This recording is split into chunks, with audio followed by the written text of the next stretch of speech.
वाटतं. युद्धशास्त्राचे 2 नियम आहेत. युद्धामध्ये जर का तुम्हाला जिंकायचं असेल तर 2 नियम आहेत. पहिला नियम, destroy the capacity to fight. शत्रूची जी लढण्याची शक्ती आहे, जी कॅपॅसिटी आहे ती डिस्ट्रॉय करा.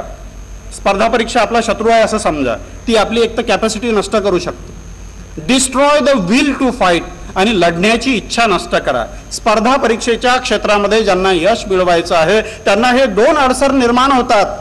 एक तर तुमची कॅपॅसिटी नष्ट होते किंवा तुमची विल नष्ट होते. कॅपॅसिटी बिल्डिंग, कुठली पुस्तकं वाचावे, कसा अभ्यास करावा, हे सर्व सर आपल्याला सांगतील. परंतु ही जी विल आहे, ही विल कशी टिकवायची हे मात्र मला तुमच्या पुढच्या 5-10 मिनिटांमध्ये सांगावं असं वाटतं. शिवाजी महाराजांच्या इतिहासाकडे मी तुम्हाला थोडं वळवू इच्छितो. शिवाजी महाराजांच्या इतिहासामध्ये घोडखिंड नाव ऐकलंय, त्याचं नंतरचं नाव पावनखिंड, बरोबर आहे ना. शिवाजी महाराज कुठून निघालेले? पन्हाळ्यावरनं. कुठे निघालेले? विशाळगडाकडे. आणि शिवाजी महाराजांच्या मागं कोण लागला? ज्याने वेढा घातला होता तो सिद्धी जोहर. या सिद्धी जोहरचा जो जावई त्याचं नाव सिद्धी मसूद. आणि हा सिद्धी मसूद शिवाजी महाराजांच्या मागे लागला. सैन्य मागे येते आहे.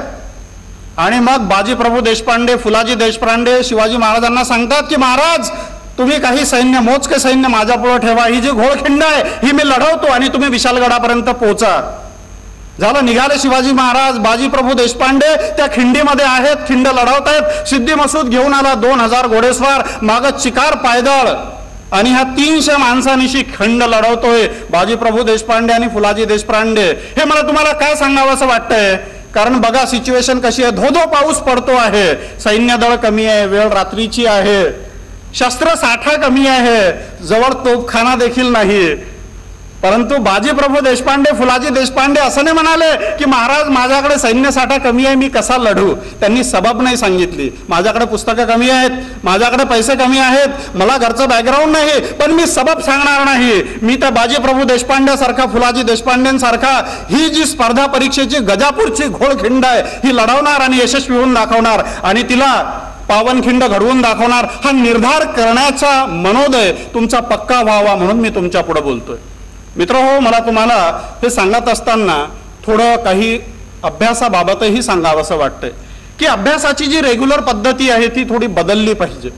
थोडी नाविन्यपूर्ण पद्धती आम्ही स्वीकारली पाहिजे. आता ही नाविन्यपूर्ण पद्धती काय आहे? जरा मी म्हटलं होतं की अभ्यासातलं मी बोलणार नाही, परंतु मला असं वाटलं की काही 2 मिनिटांमध्ये त्या विषयालाही स्पर्श करूया. कोल्हापूर ते गोवाच्या दरम्यान कोणता घाट आहे? तुम्ही जरा बोलत जा बुवा, कारण तुम्ही बोलत नाही. Very good. आणि पुणे ते बारामतीच्या दरम्यान? Very good. आता काय होतं की नेमकं जेव्हा आपण परीक्षा द्यायला जातो तेव्हा कन्फ्यूज होतो की पुणे ते बारामतीच्या दरम्यान दिवा घाट आहे की आणखीच भलता एखादा फोंडा घाट आहे की कसारा घाट आहे. कारण हे जे कन्फ्युजन आहे हे कन्फ्युजन मग कुठेतरी आमचा आत्मविश्वास ढासळतं, कमी करतं. मला तुम्हाला सांगावं असं वाटेल की मी जो यशस्वी झालो त्यामध्ये महत्वाचा जर कुठला वाटा असेल तर तो मी निवडलेल्या अभ्यास पद्धतीचा. आता हे अभ्यास पद्धती काय आहे? मी विचारलेल्या प्रश्नांवर थोडं येतो की कोल्हापूर ते गोवा याच्या दरम्यान फोंडा घाट आहे असं मी कधीच पाठ केलं नाही, किंवा पुणे ते बारामतीच्या दरम्यान दिवा घाट आहे असं मी कधीच पाठ केलं नाही. तर मी त्यासाठी एक सिस्टम वापरायचो, त्याला स्टोरी सिस्टम असं मी म्हणतो. कोल्हा आहे, कोल्हापूर म्हणजे कोल्हा, गोवा म्हणजे गोवा आणि फोंडा म्हणजे होंडा गाडी. आता तुम्ही इमॅजिन करा की एक मस्त कोल्हा आहे, होंडा गाडीवर बसला आणि गोव्याला मस्त पाठीवर बॅग बिग लावून ट्रिपसाठी निघाला. आता मात्र आपण विसरणे शक्य नाही की कोल्हापूर ते गोवा याच्या दरम्यान फोंडा घाट आहे. तुम्हाला माहित आहे एकदा काय झालं की शरद पवार हे पुण्याला आले, विमानानं आले, रात्रीची वेळ होती आणि ते जायला निघाले बारामतीला, त्यांचा मतदारसंघ. आणि अचानक रात्रीची वेळ होती, गाडीचे हेडलाईट गेले. शरद पवार मोठे माणूस म्हणाले, यापुढे आपली अशी अडचण होता कामा नये, रस्त्यावर दिवे लावून टाका. म्हणून पुणे आणि बारामतीच्या दरम्यान दिवा. अर्थात ते काल्पनिक आहे. कंठे काय आहेत? मी असं तुम्हाला सांगतो की इथून आता 2 मिनिटांनंतर प्रत्येकाच्या कंठे काय आहे हे पाठ असतील. दिवाघाट आणि कंठे कुठे बोललोय? काहीतरी कन्फ्युजन होतं, ते टाळण्यासाठीच मी बोलत होतो. कंठे हे व्याकरणामध्ये आहेत. आपण जे मोरा वाळिंबेंचं पुस्तक वाचतो किंवा आनंद पाटील सरांचं पुस्तक वाचतो किंवा अन्य लेखकांची वाचतो, हे कंठ्यवष्ट तालव्यामधलं कंठ्य मी बोलतोय. बऱ्याच वेळा आपण ग ख ह अंग असं पाठ करतो, हे कंठे आहेत, परंतु हे नेहमी कन्फ्यूज होतो आपण. आणि हे कन्फ्युजन टाळण्यासाठी आपण काय करू शकतो? बघा, एक स्टोरी छोटीशी मी तुम्हाला सांगतो, तेवढी पाठ करा. म्हणजे ती तुमच्याकडनं मी पाठच करून घेणार, येते 1 मिनिटामध्ये पाठ करून घेणार आणि 1 मिनिटानंतर सगळ्यांच्या पाठ कंठे असतील. गंगा नदीचा काठ आहे. काय आहे? गंगा नदी आहे. तर जरा बोला ना. तुम्ही स्टुडंट, तुम्ही शिकायला आलात की काय ऐकायला आलात? गंगा नदी आहे. एक मनुष्याच्या डोक्यावर खोका आहे. काय आहे? खोक्यामध्ये गहू आहे.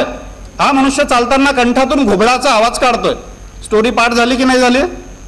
गंगा नदीचा मनुष्याच्या डोक्यावर खोक्यामध्ये चालताना कशाचा आवाज काढतोय? कंठातून घुबडाचा. आता गंगा यातले काही वर्ड, काही जे शब्द आहेत ते असे हायलाइट करून ठेवायचे. गंगा, ग आणि अंग कंठे आहेत. डोक्यावरचा खोका ग आणि ख कंठे आहेत. गहू, ग तर आधी आलाच आहे, परंतु पुढचा जो ह आहे तो कंठे आहे. आणि कंठातून घुबडाचा आवाज काढतो. त्याच्यावरून आपल्याला हे लक्षात येतं की हे कंठे आहेत. आणि घुबडातला मधला घ देखील हा कंठे आहेत. मला असं वाटतं की जर या पद्धतीने आम्ही आमचा अभ्यास केला तर कदाचित आम्हाला चांगलं यश मिळेल. साधारणतः मी ज्या काळामध्ये अभ्यास करत होतो तेव्हा एक नवीन राज्य निर्माण झालं, उत्तरांचल वगैरे, आणि त्याच्यामध्ये 13 जिल्हे होते. आणि आता हे 13 जिल्हे कोणते विचारतात स्पर्धा परीक्षेमध्ये की खालीलपैकी कोणता जिल्हा हा उत्तरांचलमध्ये नाही. नेमकं कोणतं नाही ते विचारतात आणि आपण कन्फ्यूज होतो. मला अजूनही आठवतं की मी जे ॲक्रॉनिम सिस्टीम वापरायचो त्याच्यानुसार मला अजूनही आठवतं की अल्मोडा, डेहराडून, नैनिताल, चमोली, उधमसिंग नगर, पिठोरागड, चंपावत, बागेश्वर, हरिद्वार, रुद्रप्रयाग, उत्तरकाशी, पौडी गढवाल आणि हा 13वा टिहरी गढवाल, असे हे 13 जिल्हे होते. याच्या मागे काय आहे तर याच्यामध्ये एक पद्धत आहे, एक सिस्टम आहे.